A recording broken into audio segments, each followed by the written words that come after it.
Welcome to Revitalize and Replant with Mark Clifton, where we equip pastors to take their churches from declining to thriving by pointing them to a new future and a new hope. Join us weekly for encouragement and practical advice in your pastoring journey. And welcome to Revitalize and Replant without Dan Hurst. I know you heard him on the intro, but Dan's not with us today. He's out making a truckload of money doing voiceovers. So anyway, but I'm here with Mark Hallock. Hey. In Denver. We are. In his studio with Kyle Bierman. And thank you for being with us today. Today we're going to talk about something that Mark and I know a whole lot about. That is obstacles to church growth. That's an understatement. That's right. Our friend, Chuck Lawless, who is such a blessing to the church. Yes. He has given us 10 obstacles to church growth.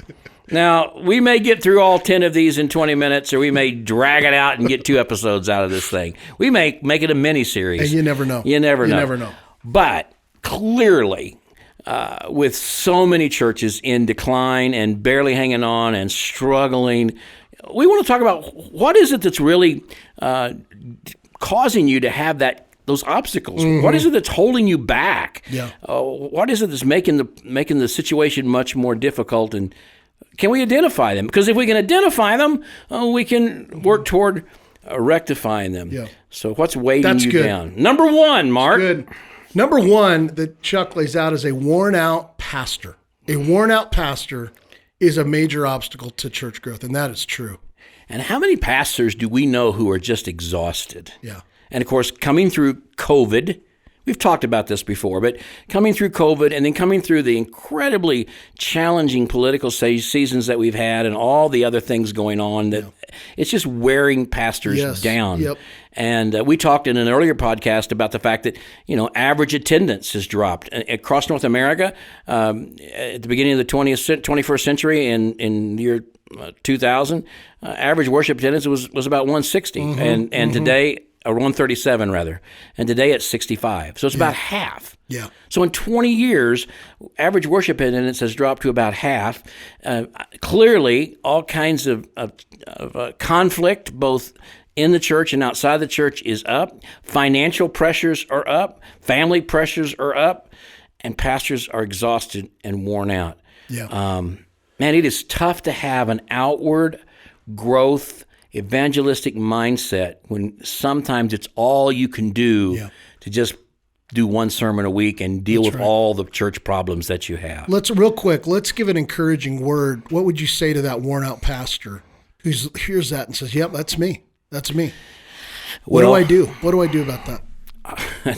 Now, there's not a magic bullet, of course. No. You get some rest. All right? Seriously, take care of yourself. And don't feel bad about it. Get some rest and realize you don't have to carry the weight of the church on your shoulders.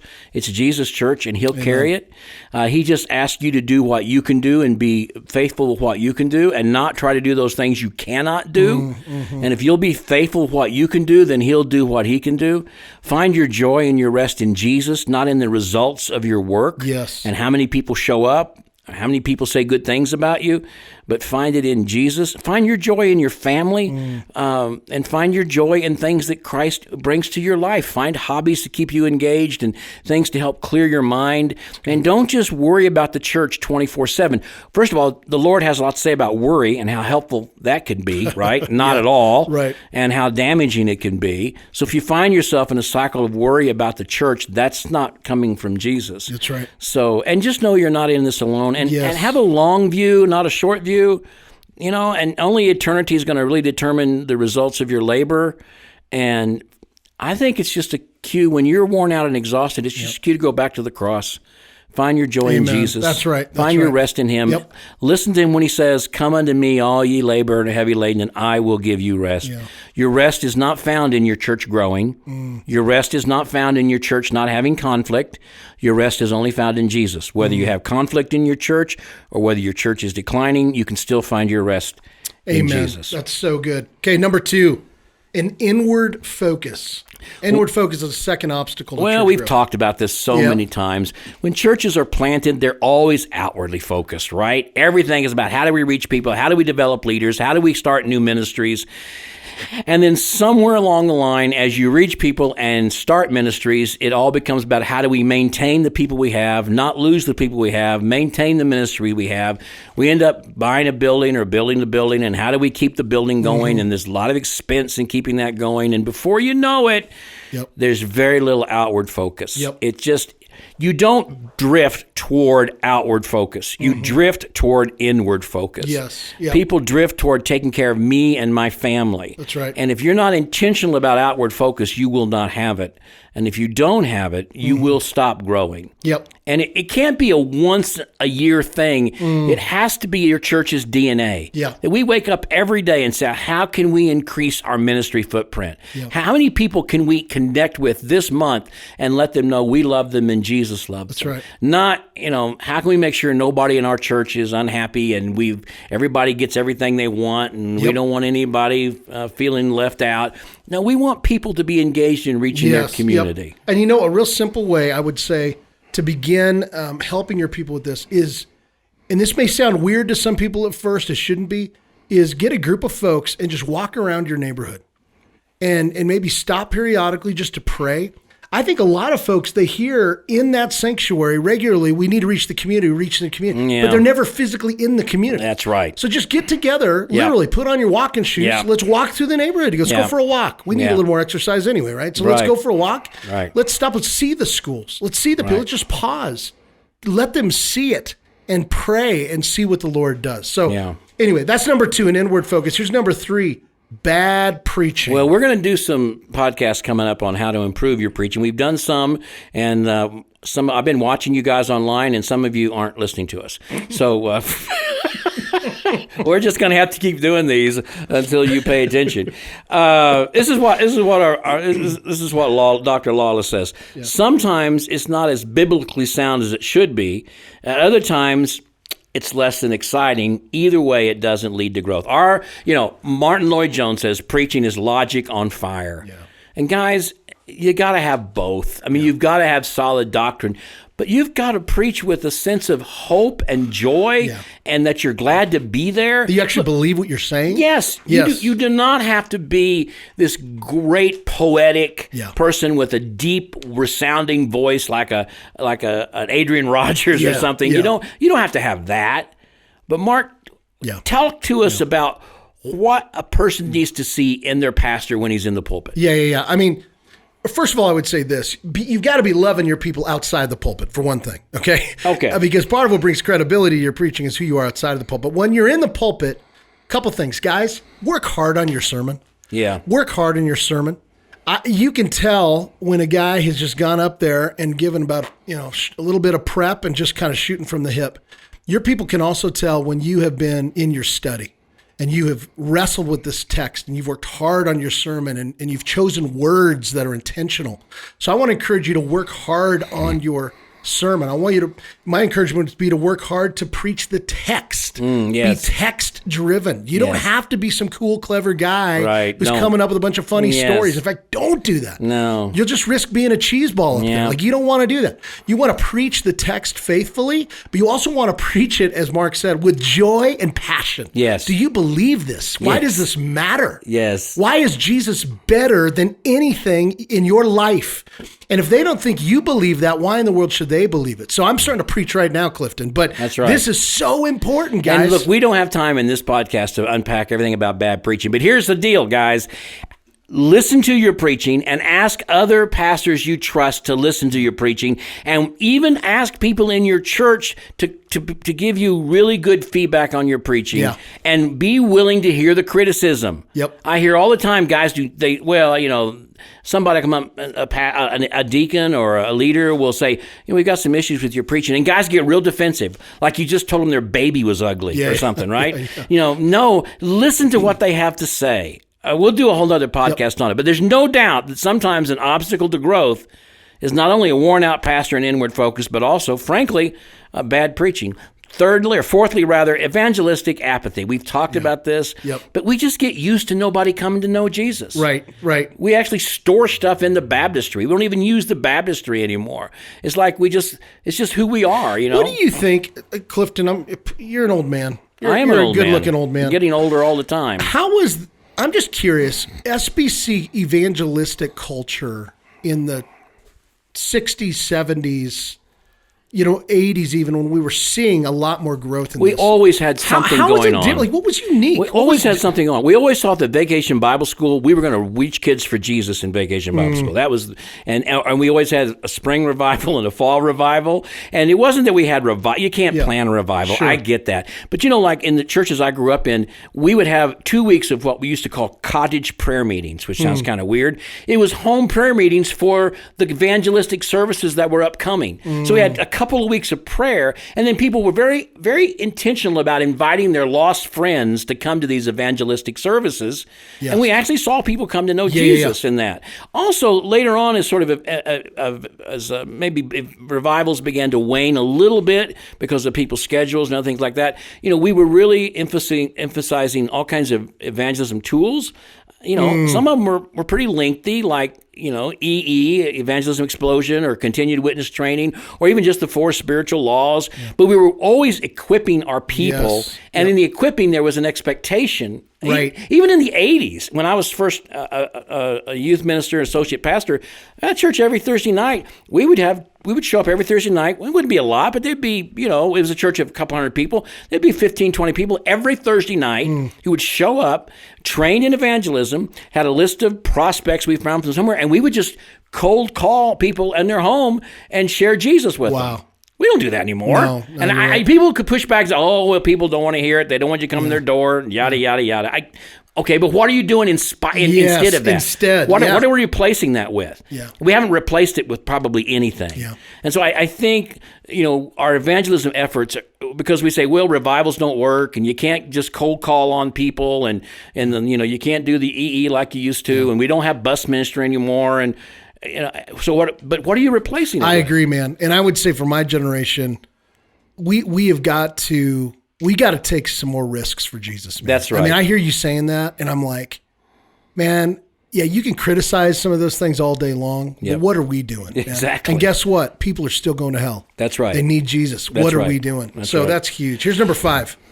There's just no growth strategy. No, you just do the same thing year in and year out, and the programs you have are because your people like them, not necessarily because they work or they reach people or they make disciples, but your people like the programs you have. They're very committed to the programs you have. You have the church picnic, you have the annual this, you have the annual that, you have these meetings and these things, and you're just going through the motions of having the same calendar every year. There's no strategy that says this is how we're going to reach people. A lot of times in these newer churches, you have a huge strategy. But I was talking to a guy the other day in Kansas City, or he said, our church has a strategy of planting a church in every suburb, every community in Kansas City. We're going to plant a new church in and there's like 56, 57 communities in Kansas City.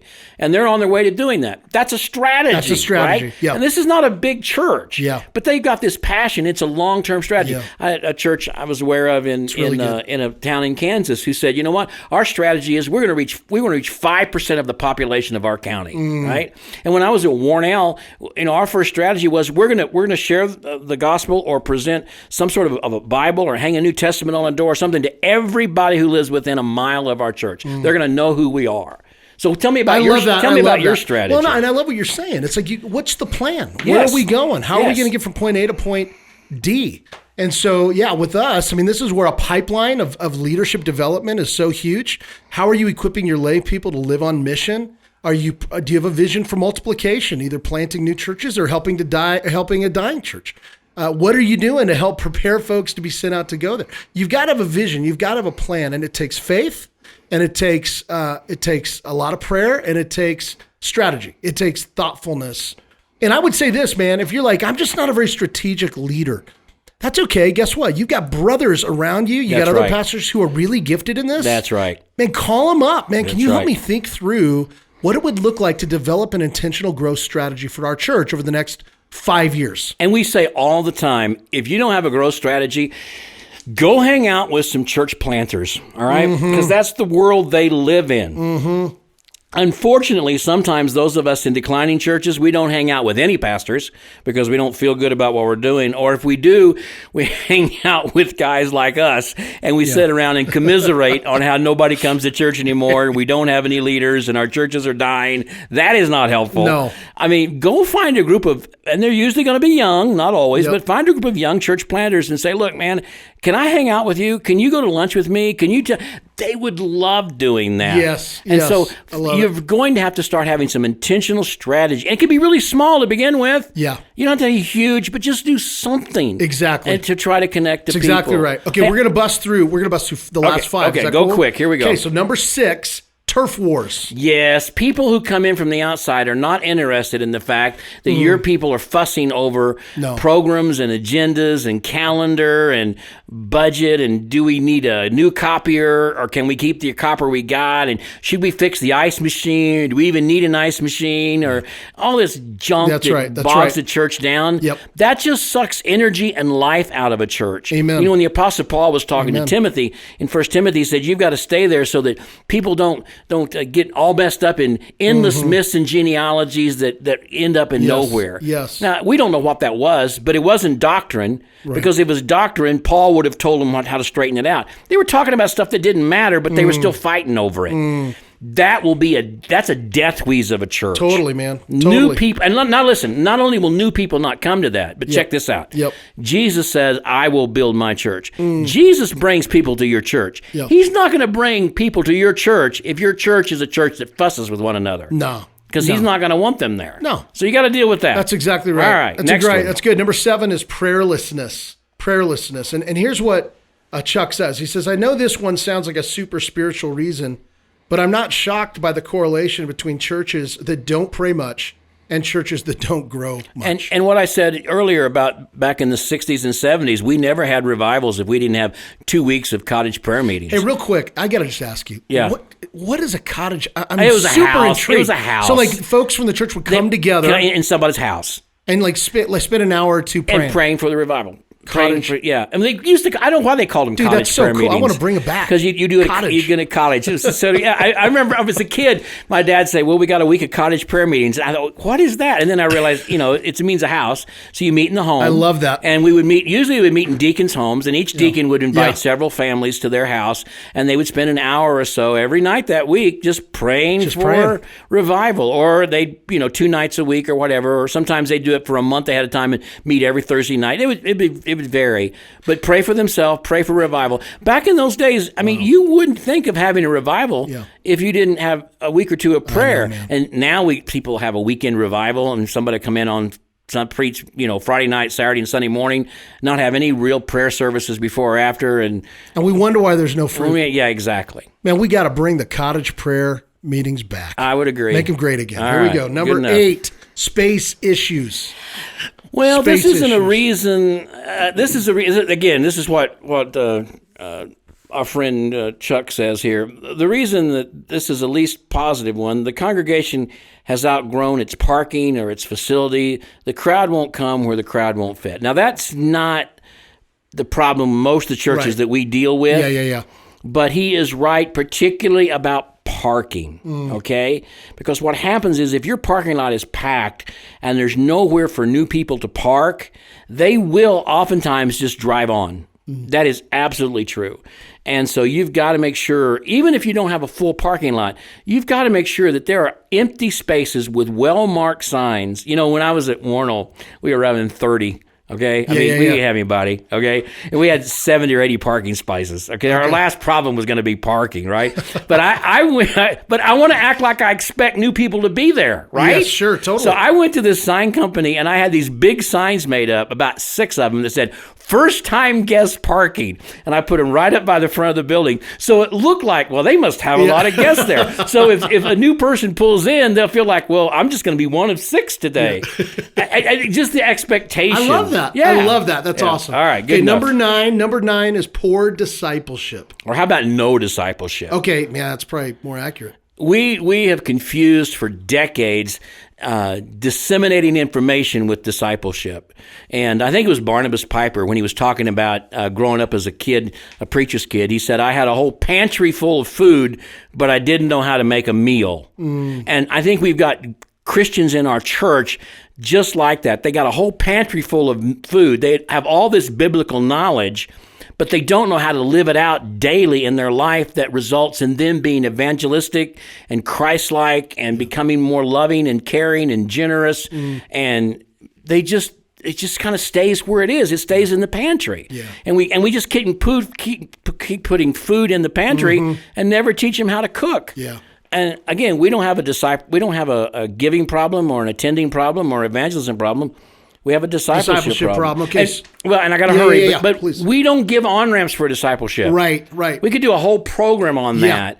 But you do here. And that's what talk to us here about how you do it here. Well, you got to have a process. It's got to be clear. Like, what are you trying to do? Like, so for us, we would say, I mean, there's different ways that we do this. But obviously, your corporate worship gathering, that's part of discipleship. That's important. It is. But beyond that, what else do people need? We would say, there's a lot of power we see in the New Testament of life-on-life discipleship. And so we have what we just call D groups or discipleship groups with 2 to 4 women or 2 to 4 men. Those could be intergenerational also, and we've talked about that in the past. But man, there is something powerful about getting together with a small group of men or small group of women in the Word, praying for each other, helping one another grow. Those who are older and more wise in their faith with those who are newer believers. That's a big thing, is what are you doing with new believers in the church? Beyond just, man, they confess their faith, we baptize them, and now come to church. Man, we've got to figure out how are we going to grow them. And then beyond just that basic discipleship, we would say the goal is for them to be a disciple maker. Absolutely. Okay? So you're discipled, but ultimately to the end of, you are discipling others. And I guess it's incumbent on you, Pastor, to communicate regularly in every way you can why this is important and how you become part of a disciple group. And you make up the disciple groups and you encourage people to go to them. And they're not going to naturally want to do that, all right?